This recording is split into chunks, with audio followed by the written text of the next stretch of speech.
Assalamualaikum warahmatullahi wabarakatuh. Saya Feby akan membawakan presentasi untuk pengantar bisnis. Dengan teman saya ada Felicia dengan Gilang Ramadan. Dan di sini kami akan membawakan presentasi untuk pengantar bisnis. Sebelumnya, bisnis merupakan aktivitas yang selalu ada di sekitar kita dan dikenal oleh kaum muda hingga kaum tua. Pada era globalisasi ini, masyarakat Indonesia khususnya kepada mahasiswa masih mengalami kebingungan dengan manfaat dan tujuan dari bisnis tersebut. Dalam ilmu ekonomi, bisnis adalah suatu organisasi yang menjual barang atau jasa kepada konsumen atau bisnis lainnya yang merupakan mendapatkan laba dan penghasilan lebih.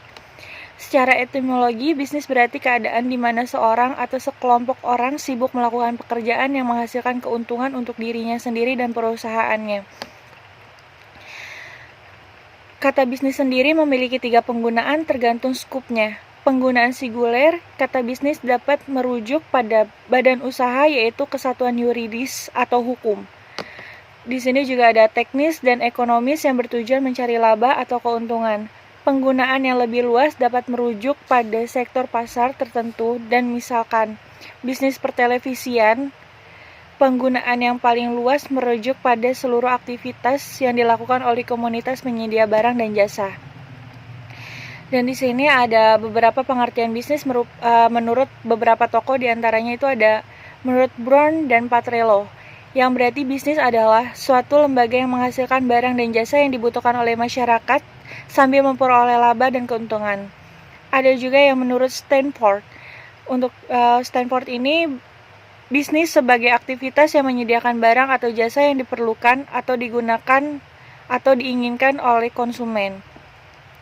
Ada juga yang menurut Griff Ebert, yang berarti bisnis merupakan suatu organisasi yang menyediakan barang dan jasa bertujuan untuk menghasilkan profit.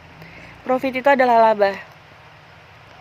Dan di sini juga ada tujuan bisnis. Tujuan bisnis apa sih untuk menunjukkan suatu bisnis tersebut? Nah, pada umumnya tujuan didirikan bisnis atau perusahaan tidak hanya profit orient semata, namun secara keseluruhan tujuan didirikan perusahaan meliputi ada profit, pengadaan barang atau jasa, lalu ada kesejahteraan pemilik, faktor produksi dan masyarakatnya.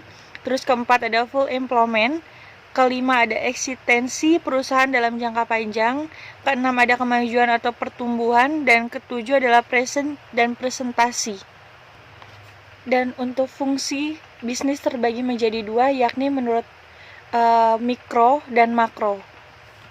Di sini untuk fungsi mikro bisnisnya sendiri, kami ada di sini kontribusi terhadap pihak yang berperan langsung, yaitu 1 ada pekerja atau karyawan. Pekerja menginginkan gaji yang layak dari hasil kinerjanya, sedangkan manajer menginginkan kinerja yang baik dari karyawannya yang ditujukan dengan omset penjualan dan laba. Di sini ada yang kedua, ada dewan komisaris, mengawasi dan memantau kegiatan manajemen dan memastikan berjalannya kegiatan hingga mendapatkan keuntungan untuk perusahaannya tersebut. Terus ada ketiga, pemegang saham. Investor memiliki kepentingan dan tanggung jawab tertentu terhadap suatu perusahaan. Terus yang kedua itu untuk fungsi makronya. Untuk fungsi makro bisnisnya sendiri, masyarakat sekitar perusahaan. Jadi memberikan kontribusi kepada masyarakat sekitar sebagai bentuk tanggung jawab perusahaan.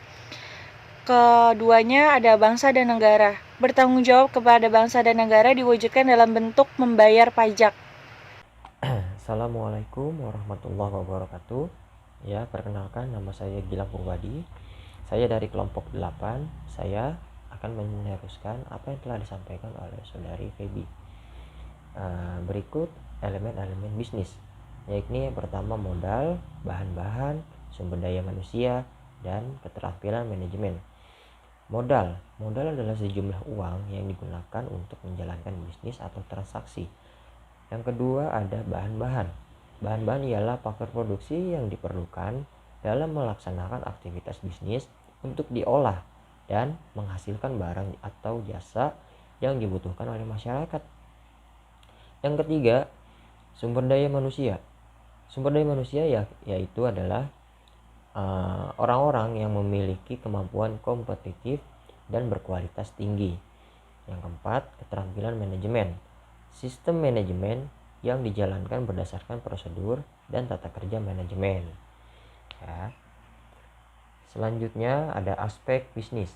Aspek bisnis terbagi menjadi 4, yaitu kegiatan individu dan kelompok, penciptaan nilai, penciptaan barang dan jasa, keuntungan melalui transaksi.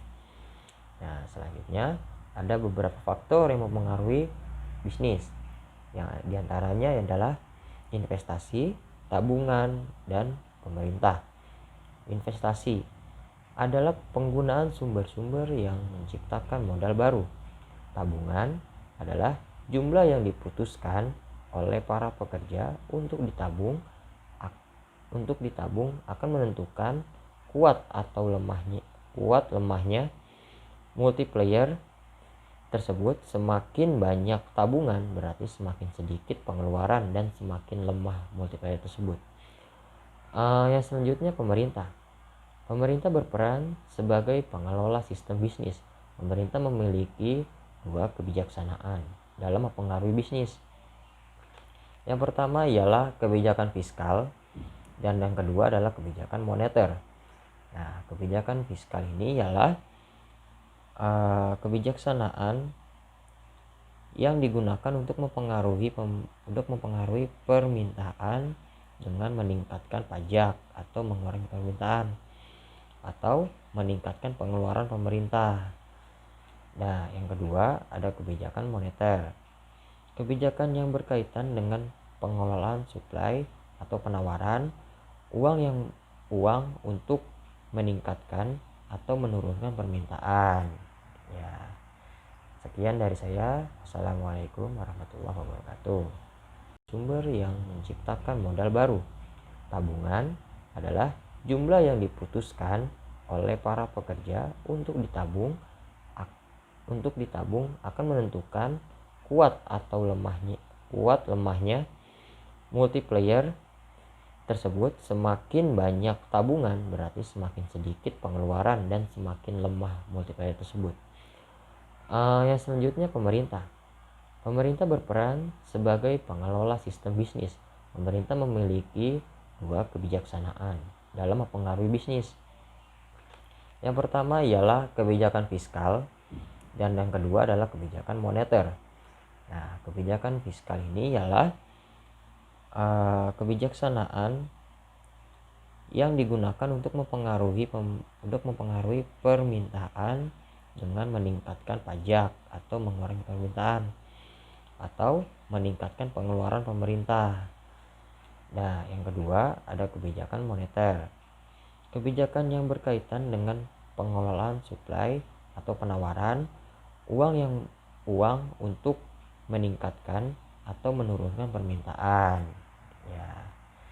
Sekian dari saya. Assalamualaikum warahmatullahi wabarakatuh.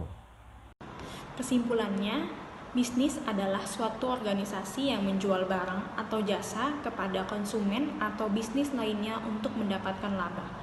Dari analisis ini, kita dapat menyimpulkan bahwa dalam membangun suatu bisnis tidaklah mudah. Kita harus memahami dasar-dasar dalam membangun bisnis dan komponen-komponen apa saja yang harus ada dalam suatu bisnis.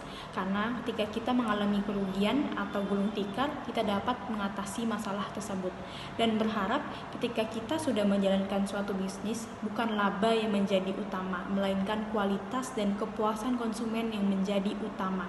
Karena ketika konsumen puas, kita akan mengalami suatu keuntungan yang luar biasa. Terima kasih. Sekian presentasi dari kelompok kami, kelompok 8 mengenai perilaku bisnis. Saya, Felicia Elsina Muryani, mengucapkan terima kasih dan memohon maaf jika ada salah kata.